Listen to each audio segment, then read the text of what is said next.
1000 సంవత్సరాల క్రితం కట్టిన ఒక టెంపుల్ ఇప్పటికీ ఇంజనీర్స్ని సర్ప్రైజ్ చేస్తుందంటే మీరు నమ్ముతారా? జంబుకేశ్వరం నుంచి మన నెక్స్ట్ డెస్టినేషన్ తంజావూర్. చోళా డైనెస్టీలో వైభవంగా ఇప్పటికీ ఘనంగా నిలబడి ఈ ప్లేస్ హిస్టరీ లవర్స్కి మాత్రం కాదు, ప్రతి ట్రావెలర్కి ఒక must and visit destination. Distance నుంచి బృహదేశ్వర్ టెంపుల్ ఫస్ట్ గ్లింప్స్ చూడగానే ఎందుకు దీన్ని చోళా మాస్టర్ పీస్ అంటారో అర్థమైపోయింది. ప్రతి అడుగు ముందుకు వేస్తుంటే టెంపుల్ సైజ్, ఆర్కిటెక్చర్ మరియు డీటెయిలింగ్ ఇంకా గ్రాండియర్గా కనిపించేవి.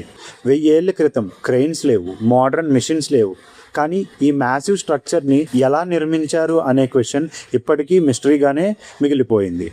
ప్రతి పిల్లర్, ప్రతి స్కల్చర్, ప్రతి వాల్ ఒక హిస్టరీ బుక్లా కనిపిస్తుంది. యునెస్కో వరల్డ్ హెరిటేజ్ సైట్లో గుర్తించబడిన ఈ ప్లేస్ రాజరాజ చోళా విజన్కి ఒక లివింగ్ ఎగ్జాంపుల్. ఈ టెంపుల్ని చూస్తే ఒక విషయం క్లియర్గా అర్థమవుతుంది. కింగ్డమ్స్ వచ్చాయి, వెళ్ళిపోయాయి, కానీ గ్రేట్నెస్ జనరేషన్స్ తర్వాత కూడా మిగిలిపోతుంది. తంజావూరులో మన జర్నీ ఇలా కంటిన్యూ అవుతుంది. కానీ తమిళనాడు సిరీస్లో ఇంకా చాలా అమేజింగ్ ప్లేసెస్ మిగిలిపోయి ఉన్నాయి.